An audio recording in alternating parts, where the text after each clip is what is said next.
100 KG सुन प्रकरणमा छानबिन गर्न भन्सार विभागद्वारा समिति गठन। विमानस्थलमा सुन जाँचपास गर्ने कर्मचारीलाई निलम्बन गरिने।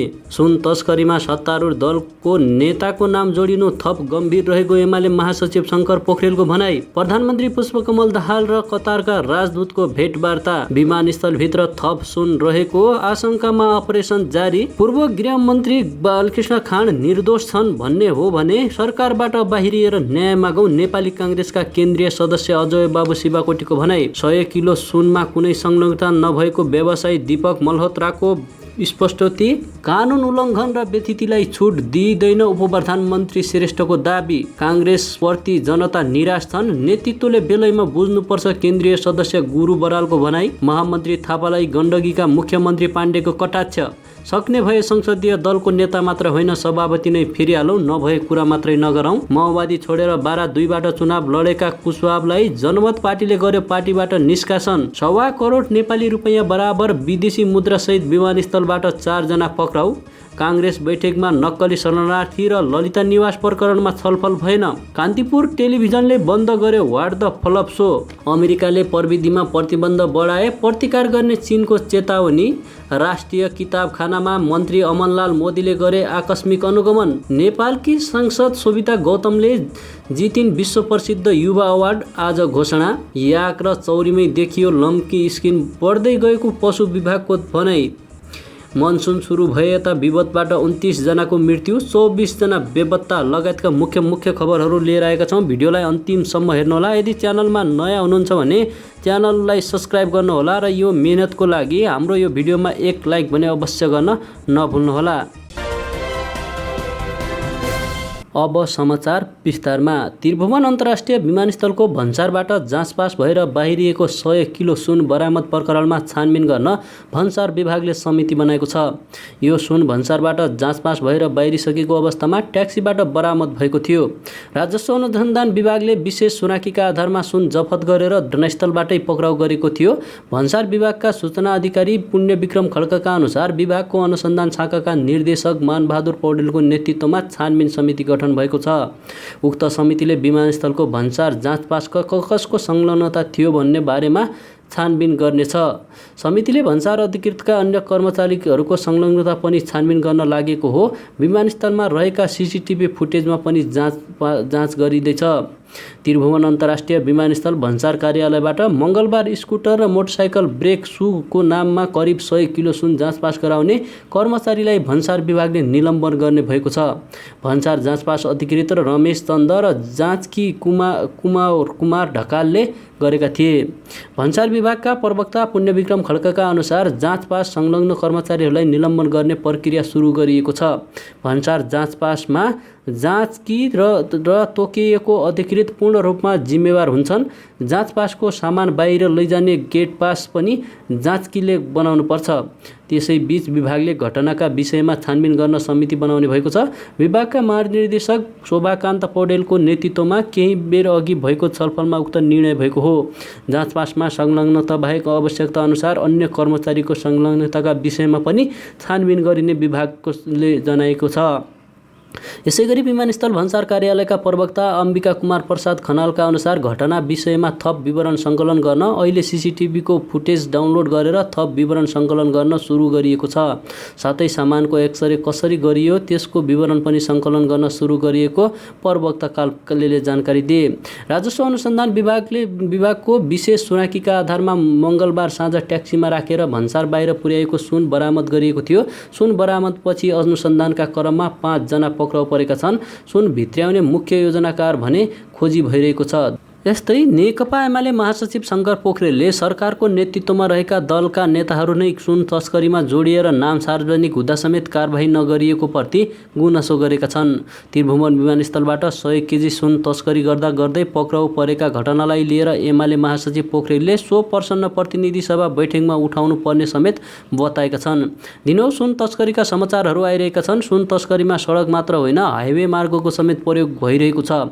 केही दिन अघि इलेक्ट्रिक सिगरेट एयरपोर्टमा लुकाइएर ल्याएको सुनलाई मालपोतमा छुट्याउने प्रयास भएको समाचार सार्वजनिक भएको थियो। पोखरेलले भनेका छन्, हिजो त एयरपोर्टको सुरक्षा प्रणालीलाई पार गरेर बाहिरिएको 1 क्विन्टल सुन बाहिरिएको सुरक्षा निकायले समातेको समाचार छ। उनले अगाडि लेखेका छन्, एयरपोर्ट जस्तो संवेदनशील ठाउँको सुरक्षा प्रणाली र भन्सार प्रशासन समेत तस्करीमा प्रत्यक्ष जोडिएको देखिनु गम्भीर विषय हो।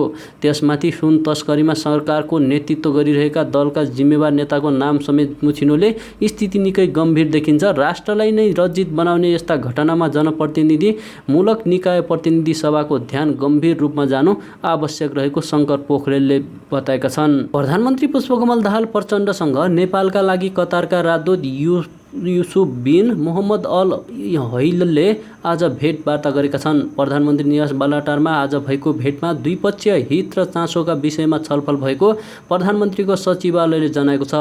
सो अवसरमा द्विपक्षीय सम्बन्ध र आपसी हितका विषयमा छलफल भएको पनि जनाइएको छ। व्यवसायी दीपक मल्होत्राले बुधबार बरामद 1 किलो सुन आयातमा आफ्नो संलग्नता नरहेको दावी गरेका छन्। त्रिभुवन अन्तर्राष्ट्रिय विमानस्थलबाट जाँचपास भइसकेर ट्याक्सीमा राखेर लैजाने क्रममा अवैध करिब 100 किलो सुन राजस्व अनुसन्धान विभागले बरामद गरेको थियो। उक्त सुन आयातमा नाम जोडिएपछि बिहिबार पत्रकार सम्मेलन गरेर उनले आफ्नो संलग्नता नरहेको बताएका हुन्। उक्त सुन आयातमा आफ्नो व्यावसायिक प्रतिष्ठान वा व्यक्तिगत सम्बन्ध नरहेको बताउँदै उनले आफ्नो व्यावसायिक तथा व्यक्तिगत चरित्र हत्या गर्न खोजिएकोले कानुनी बाटोमा जाने बताए। किन र केका लागि आफ्नो नाम जोडेर समाचार आएको हो यसबारे थाहा हुन नसकेको भन्दै उनले आफूलाई समाचार बनाउने विषयमा सम्पर्क हुन नसकेको भन्ने कुरा गलत रहेको बताए। अवैध कारोबारीलाई जोगाउन आफ्नो नाम लिएर डाइभर्ट गरेको हुन सक्ने भन्दै व्यवसायी मल्होत्राले कुनै पनि अवैध कारोबारमा आफ्नो संलग्नता नरहेको दावी गरे। मल्होत्राले आफूले गर्ने सबै कारोबारहरू सङ्गठित संस्था मार्फत हुने भएकोले प्रचलित कानुन बमोजिम व्यवसायको कर विवरण, अनुमानित आय विवरण र वार्षिक आय मार्फत सम्बद्ध सरकारी निकायमा पेश भई जानकारी हुने गरेको पनि स्मरण गराएका छन्। उनले आफू र आफ्नो परिवारले व्यक्तिगत रूपमा तथा प्रत्यक्ष एवं परोक्ष रूपमा अन्य व्यक्तिहरूसँग मिली वा अन्य व्यक्तिलाई परिचालन गरी गैरकानुनी कुनै कारोबार गर्ने नगरेको पनि दावी गरेका छन्। उनले जारी गरेको विज्ञप्तिमा भनिएको छ, म र मेरो परिवारको कारोबार आय सबै कानुन बमोजिम अभिलेखबद्ध छ। पारदर्शी भई कानुन बमोजिम पेश हुने विवरण राज्यको पूर्ण जिम्मेवारीको विषय हुन्, उनले बताएका छन्। नेपाली काङ्ग्रेसका केन्द्रीय सदस्य अजय बाबु शिवाकोटीले नक्कली भुटानी शरणार्थी प्रकरणमा पार्टीले आफ्नो धारणा प्रष्ट पार्नुपर्ने बताएका छन्। केन्द्रीय कार्य समितिको बिहिबारको बैठकमा बोल्दै नेता शिवाकोटीले पार्टीका वरिष्ठ केन्द्रीय सदस्य बालकृष्ण खाँड प्रकरणमा पार्टीले दुविधा राखेर सबैलाई भ्रममा पारेको बताए। हाम्रा वरिष्ठ केन्द्रीय सदस्य बालकृष्ण खाँडलाई प्रहरीले मुद्दा चलाएर अदालतले पूर्वपक्षका लागि कारागार पठाएको छ। सभापतिज्यू, तर यो प्रकरणमा हाम्रो दुविधा अचम्मको छ। यदि उहाँलाई अन्याय भयो भने काङ्ग्रेस सरकारबाट बाहिरिनु पर्यो, होइन भने आफ्नै साथीहरू संलग्न भएको सरकारले थुनामा पुर्याउँदा पार्टीले कारबाही गर्नुपर्छ कि पर्दैन। यसमा कि थुनामा पठाउने सरकार दोषी छ कि थुनामा रहेका खाँड दोषी छन्, यसबारे पार्टीले आफ्नो धारणा प्रष्ट पार्नुपर्छ, शिवाकोटीले अघि भने। यदि खाँड निर्दोष हुने पार्टीले निष्कर्ष हो भने सरकारबाट बाहिरिएर न्याय माग्न सक्नुपर्छ। नभए सुशासनको हिमायती ठान्ने काङ्ग्रेसले कुनै पनि भ्रष्टाचारीलाई काँध हाल्न मिल्दैन। उनले भ्रष्टाचार वा अन्य कुनै प्रकरणमा परेपछि सम्बन्धित व्यक्ति स्वयं नै जवाबदेही हुनुपर्ने बताए। उनले केन्द्रीय कार्य समिति बैठकले खाँड गलत हुन् भन्ने भए उनलाई पार्टीको सदस्यबाट कारबाही वा खाँड निर्दोष हुन् भन्ने निष्कर्ष भए उनको न्यायका लागि आह्वान गर्न सक्नुपर्ने बताए। सभापतिज्यू, यो बैठकले टुङ्गो लगाउनुपर्छ, तर मलाई खाने बाघले तँलाई पनि खाला भन्ने जस्तो गलत भाष्य स्थापित गर्ने प्रयास गरेर जनमानसमा काङ्ग्रेसलाई रक्षात्मक बनाउने काम नहोस्, उनले भने। उनले सभापति देउवाले पार्टीमा रूपान्तरण अभियान गरेर देश दौडामा गरेका नेताहरूले ल्याएको प्रतिवेदन समेत नबुझेको भन्दै विगतमा आफूले गरेको सङ्घर्ष नभुल्न पनि आग्रह गर्नुभएको छ। उपप्रधानमन्त्री एवं गृहमन्त्री नारायण काजी श्रेष्ठले उपभोक्ता अधिकारको उल्लङ्घन तथा स्वच्छ बजार प्रवर्धनमा हुने व्यतिथिलाई सरकारले छुट नदिने बताएका छन्। उपभोग्य वस्तुको सहज उपलब्धता, भन्सार छली, चोरी निकासी, पैठरी लगायतका विषयमा गृह मन्त्रालयमा आज आयोजित छलफलमा उनले उपभोक्ता हितलाई केन्द्रमा राखेर सरकार अगाडि बढ्ने बताए। कानुन उल्लङ्घन र व्यतिथिलाई सरकारले छुट दिँदैन, उपप्रधानमन्त्री श्रेष्ठले भने। गुणस्तरीय तथा सपुत मूल्यमा दैनिक आवश्यकताका आवश्यकता पूरा गर्ने पाउने उपभोक्ताको अधिकार हो। उनले सरोकारवाला सबै पक्षसँगको छलफलबाट अनुगमनलाई प्रभावकारी बनाइने बताएका छन्।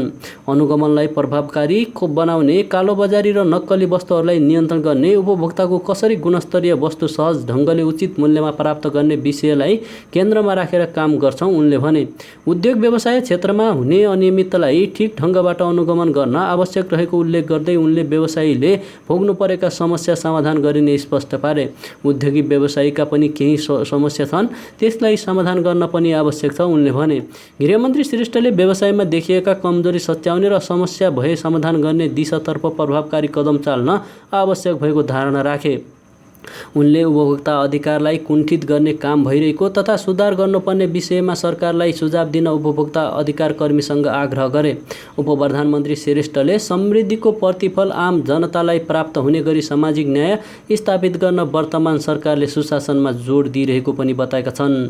सरकार सुशासनलाई पूर्व शर्त बनाएर अघि बढिरहेको छ। सुशासनबाट नै समृद्धिको लक्ष्यलाई साकार रूप दिन सकिन्छ उनले भने। अर्थतन्त्रलाई लयमा ल्याएर मात्रै समृद्धिको लक्ष्य प्राप्त गर्न सकिने उल्लेख गर्दै उनले राज्यलाई सुदृढ गराउन सरकारको ध्यान केन्द्रित भएको पनि बताउनु भएको छ। गण्डकी प्रदेशका मुख्यमन्त्री एवं काङ्ग्रेस केन्द्रीय सदस्य सूर्यराज पाण्डेले महामन्त्री गगन थापाले दिएका अभिव्यक्तिले पार्टीप्रति नकारात्मक भ्रम फैलाएको भन्दै जथाभावी नबोल्न सचेत गराएका छन्। केन्द्रीय कार्य समितिको बैठकमा बिहिबार मुख्यमन्त्री पाण्डेले महामन्त्री थापाले संसदीय दलको नेता फेर्न प्रयास गरिरहेको भन्दै दिएको अभिव्यक्तिप्रति लक्षित गर्दै बोल्ने भन्दा व्यवहारमा गरेर देखाउन चुनौती दिए। पार्टीको विधानमा सभापति चुन्ने व्यवस्था छ र हटाउने व्यवस्था पनि छ। त्यस्तै संसदीय दलको नेता चुनिने र हटाउने व्यवस्था पनि छ। यो सबै कुरा विधानमा छ, तर त्यो कुन बेला कसरी गर्ने भन्ने पनि व्यवस्था छ।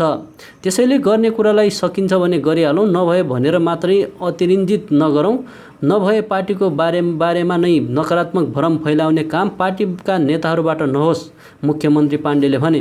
जे भए पनि हामी सबै एकै डुङ्गामा छौँ। डुङ्गा डुब्दा सबै एकैपटक डुब्छौँ। शेरबहादुर देउवा डुबे, गगन थापा पनि डुब्नुहुन्छ, म सुरेन्द्र पाण्डे पनि डुब्छौँ।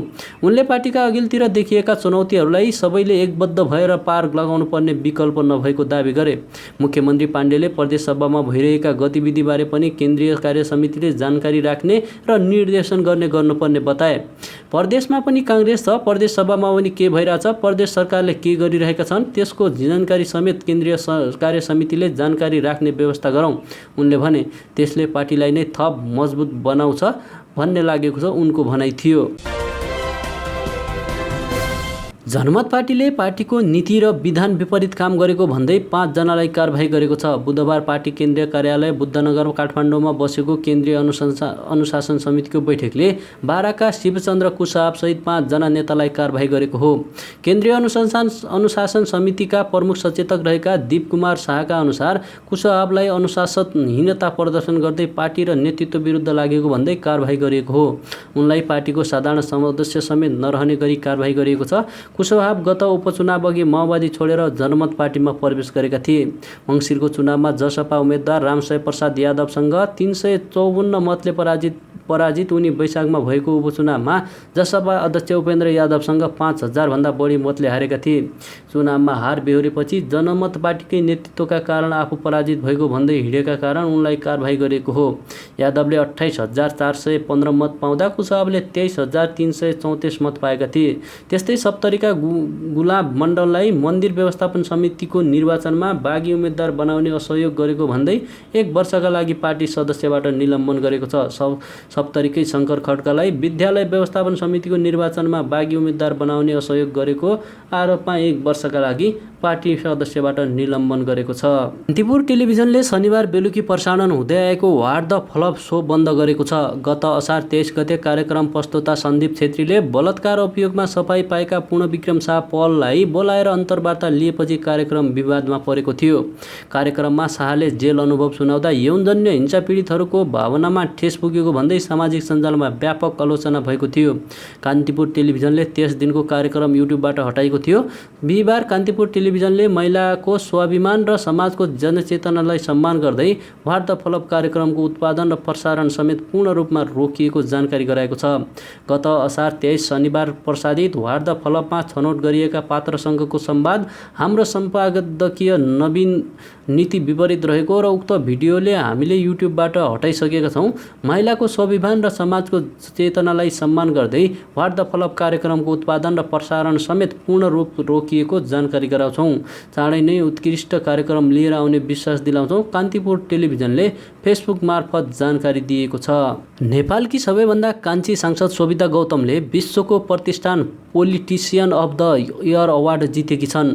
बेलायतको संस्था वान वाङ वर्ल्डद्वारा दिइने विश्व प्रसिद्ध सो अवार्ड जित्ने उनी पहिलो नेपाली भएकी हुन्। राष्ट्रिय स्वतन्त्र पार्टीबाट काठमाडौँ क्षेत्र नम्बर 2बाट प्रत्यक्ष निर्वाचित भएकी सांसद गौतमले विश्वका धेरै मुलुकका युवा राजनीतिकर्मीहरूलाई पछि पार्दै सो अवार्ड जितेकी हुन्। सो अवार्डको आयोजक बेलायती संस्थाले आज विजेताको घोषणा उसको आधिकारिक वेबसाइट मार्फत गरेको छ। आफ्नो देश र समुदायको हितमा अतुलनीय काम गरेको प्रमाणका आधारमा 18 वर्षदेखि 35 वर्षभित्रका युवा नेताहरूको बीचको सो प्रतिस्पर्धामा सांसद गौतम सर्वोत्कृष्ट बन्न सफल भएकी हुन्। भ्रष्टाचार नियन्त्रणका लागि असरदार आवाज उठाएको, जनता र समुदायको पक्षमा प्रभावकारी काम गरेको र उनका कामले विश्वका अन्य मुलुकहरूका युवा नेतृत्वलाई समेत सन्देश दिन सफल भएको आधारमा विजेताको छनौट गरिएको सो संस्थाद्वारा जारी सूचना जानकारी दिएको छ। प्रत्येक वर्ष विश्वका योग्य युवा राजनीतिकर्मीहरूलाई प्रतिस्पर्धामा सामेल गराई संसार प्रसिद्ध विभिन्न विज्ञहरूलाई निर्णायक राखेर सो अवार्ड विजेता छनौट गरिदिएको छ। अवार्ड विजेता नेपालकी सांसद गौतम सहितलाई सो अवार्डबाट सम्मानित गर्न आयोजक संस्थाले आगामी सेप्टेम्बर 2 तारिकदेखि 5 तारिकका बीचमा एउटा भव्य समारोह बेलायतमा आयोजना गर्ने भएको छ। विभिन्न क्षेत्रका विश्वका प्रतिष्ठित विज्ञहरूलाई निर्णायक राखेर सो संस्थाले विजेताको छनौट गरेको थियो, जसमा मानवाधिकार तथा अभिव्यक्तित्व स्वतन्त्रताको पक्षमा वकालत गर्ने जिम्बाब्वेकी विज्ञ, राजनीतिक विज्ञ र कोस्टारिकी पहिलो महिला राष्ट्रपति, कानुनविद एवं अन्तर्राष्ट्रिय फौजदारी अदालतमा हेगका एक न्यायाधीश र अमेरिकाको कोलम्बिया युनिभर्सिटीका प्राध्यापक रहेका थिए। नेपाली काङ्ग्रेसको केन्द्रीय कार्य समिति बैठकमा नेता शेखर कोइरालालाई पार्टीको वरिष्ठ नेता बनाउने प्रस्ताव उठेको छ। पार्टीको विधानमा वरिष्ठ नेता सम्बन्धी व्यवस्था छैन, तर विगतमा महाधिवेशनमा सभापति पदका निकटतम प्रत्याशी रहेका नेतालाई केन्द्रीय कार्य समितिमा वरिष्ठ नेताको रूपमा सभापतिपछि दोस्रो वरियता दिने अभ्यास थियो। 14औं महाधिवेशनमा सभापति शेरबहादुर देउवासँग पराजित भएका नेता कोइराला अहिले पार्टीको वरियता क्रममा 25औं स्थानमा छन्। उनी निकट नेताहरूलाई कोइरालालाई वरिष्ठ नेता बनाउन माग गर्दै आएका छन्। मङ्गलबारदेखि जारी बैठकमा बिहिबार पनि करिब 1 दर्जन नेताहरूले धारणा राखिसकेका छन्। त्यस क्रममा केन्द्रीय सदस्य चन्द्रमोहन यादवले नेता कोइरालालाई पार्टीको वरिष्ठ नेता बनाउन प्रस्ताव गरे। पार्टीमा वरिष्ठ नेताको अभ्यास छ। विगतमा रामचन्द्र पौडेल वरिष्ठ नेता हुनुहुन्थ्यो। उहाँ राष्ट्रपति भएपछि त्यो पद रिक्त छ। त्यसमा अब शेखर कोइरालालाई वरिष्ठ नेता बनाएर जानुपर्छ भन्ने प्रस्ताव गर्दछु, बैठकमा यादवले प्रस्ताव गरे। उनले त्यसरी कोइरालालाई वरिष्ठ नेता बनाउँदा पार्टीमा समन्वय, समझदारी र सहकार्यका लागि थप सजिलो हुने समेत दावी गरे। काङ्ग्रेसमा केन्द्रीय सदस्य मात्रै बनेर सिधा सभापतिमा चुनाव लडिरहेका कोइरालालाई सभापति देउवाले पार्टीको मर्यादा क्रममा भने पूर्व पदाधिकारीहरूभन्दा पनि तल राखेका छन्, जबकि कोइराला समूहबाट उपसभापति धनराज गुरुङ र महामन्त्री बनेका गगन थापा तेस्रो र चौथो नम्बरमा रहेका छन्। महाधिवेशनमा आफूभन्दा धेरै जुनियर भन्दै डोमिनेट गरेको देउवाले महाधिवेशनपछि लामो समयसम्म कोइरालासँग संवाद समेत गरेनन्, तर गत निर्वाचनपछि देउवा कोइराला सम्बन्धमा सुधार आएको छ। यस्तै त्रिभुवन विमानस्थल भन्सार कार्यालयबाट जाँच पास भएर छुटेको सुन बरामद भए पनि थप सुन हुन सक्ने आशंका गरिएको छ। थप सुन लुकाएर राखेको हुन सक्ने आशंकामा काठमाडौँका विभिन्न ठाउँमा खोजी भइरहेको स्रोतले बतायो। विमानस्थलमा रहेको अन्य सामान जाँच पनि जाँच भइरहेको छ। मङ्गलबार हङकङबाट क्याथे प्यासिफिकको जहाजमा आएको ब्रेक सूमा लुकाइएको अन्दाजी 80 देखि 100 किलो सुन बरामद भएको थियो। ब्रेक सू रेड ट्रेड कम्पनीले मगाएको थियो। उक्त कम्पनीकै अन्य सामान पनि भन्सार कार्यालयमा भेटिएपछि कार्यालयमै जाँच गर्न थालेको हो। भन्सार स्रोतका अनुसार 10-11 वटा प्याकेजहरू जाँच भइसकेका छन्। यद्यपि थप सुन फेला परेको छैन। अझै 13 वटा प्याकेज बाँकी छन्। ती सामानहरूको पनि जाँच भइरहेको स्रोतले बताएको छ। हामीले 10-11 वटा हेरिसक्यौँ, 13 वटा हेर्न बाँकी छ। त्यसमा केही नटाँसिएको छ भन्ने सूचना छ, हामीले भन्यौँ। त्यसैसँगै यसमा संलग्न भएकोमा आरोपमा 6 जना पक्राउ परेका छन्। उनीहरूसँग सोधपुछ एवं सुरागको आधारमा कार्यालयले थप अपरेसन जारी राखेको हो। सशस्त्र प्रहरी स्रोतले काठमाडौँका केही ठाउँमा पनि खानतलासी लिएको छ। थप सुन भेटिने आशंकामा अपरेसन चलाइएको हो। अहिले विमानस्थलमा राजस्व अनुसन्धान विभागका महानिर्देशक नवराज ढुङ्गाना पनि पुगेका छन्। उनीसँगै भन्सार विभागका कर्मचारीहरू पनि खटिएर सुनको खोजीमा जुटेका छन्। यता मङ्गलबार बरामद भएको सुन भने खोज्नका लागि नेपाल राष्ट्र बैङ्कको टक्सा जोख्नका लागि नेपाल राष्ट्र बैङ्कको टाक्सार कार्यालय पुर्याएको छ। 8 वटा पोकामा उक्त सुन राखिएको छ। त्यही प्रहरीले काठमाडौँबाट दुबई जान लागेका 4 जनालाई 1.25 करोड नेपाली रुपैयाँ बराबरका विदेशी मुद्रासहित पक्राउ गरेको छ। बुधबार राति त्रिभुवन अन्तर्राष्ट्रिय विमानस्थल हुँदै हिमालयन एयरलाइन्सको जहाजबाट दुबई जान लागेका सन्तोष पन्थी, दिपेश राणा, सूर्यमणि भण्डारी र अनिश थापालाई प्रहरीले पक्राउ गरेको हो। उनीहरूको साथबाट विभिन्न देशका 1,62,000 भन्दा बढी विदेशी मुद्रा बरामद भएको हो।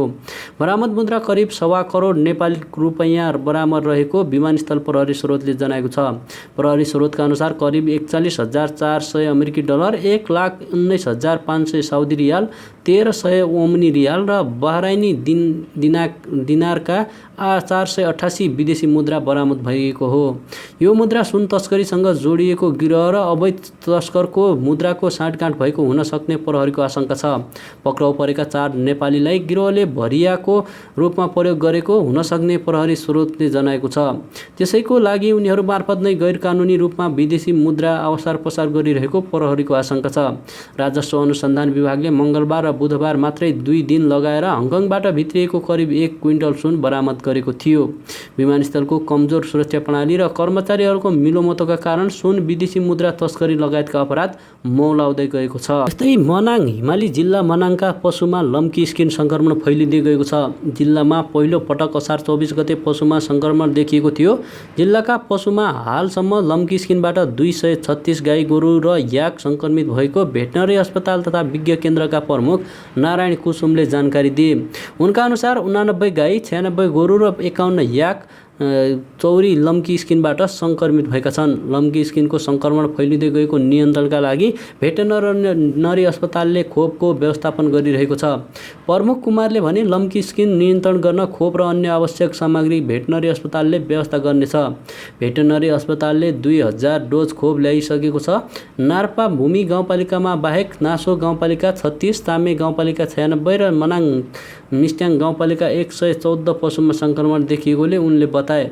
चामे 2 स्थित थानचोक, मनाङ डिस्याङको हुम्दे स्थित क्याम्पुर र नासो 2 को नाचे आलुबारीका पशुमा संक्रमणको जोखिम देखिएको छ। जेठ 31 गते मनसुन भित्रे यता विपदद्वारा 29 जनाको मृत्यु भएको छ। 24 जना बेपत्ता र 26 जना घाइते भएको गृह मन्त्रालयको विपद पूर्व तयारी तथा प्रतिकार्य शाखाले जानकारी दिएको छ। अहिलेसम्म बाढी पहिरोबाट 90 वटा घरमा पूर्ण क्षति र 182 घरमा आंशिक क्षति पुगेको शाखाले जानकारी दिएको छ।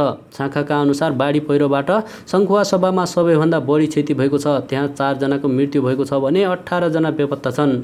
ओखलढुङ्गामा एकै परिवारका 4 जनाको पहिरोमा पुरी मृत्यु भएको छ। ताप्लेजुङमा बाढी पहिरोका कारण 3 जनाको मृत्यु र 3 जना बेपत्ता छन्। अर्धखाँचीमा पनि 3 जनाको मृत्यु भएको तथ्याङ्क शाखाले दिएको छ। अहिलेसम्म पहिरोबाट 2,35,57,000 क्षति भएको अनुमान छ। यस्तो बाढीबाट 4,62,80,80,000 रुपैयाँ बराबरको क्षति भएको अनुमान गरिएको छ। राष्ट्रिय विपद जोखिम न्यूनीकरण तथा व्यवस्थापन प्राधिकरणले यस वर्षको मनसुनजन्य विपदबाट 12,54,000 जनसङ्ख्या र 2,57,000 घरधुरी प्रभावित हुने प्रक्षेपण गरेको छ। मधेसबाट सबैभन्दा बढी मधेसमा 4,00,000 3,180 तथा र त्यसपछि कोशीमा 3,01,143 प्रभावित हुने प्राधिकरणको अनुमान छ। विगतको तथ्याङ्क अनुसार इलाम, पाँचथर, धनकुटा, तेह्रथुम, ओखलढुङ्गा, ललितपुर, नुवाकोट, धादिङ, अछाम, बैतडी परेकोमा उच्च जोखिममा रहेका जिल्लाहरू पर्नेमा प्राधिकरणको भनाइ छ। त्यसैगरी बारम्बार बाढीबाट प्रभावित हुने जिल्लाहरूमा झापा, मोरङ, सुनसरी, सप्तरी, सिराहा, धनुषा, दाङ, बाँके, बर्दिया, कैलाली, कञ्चनपुर रहेको प्राधिकरणले बताएको छ।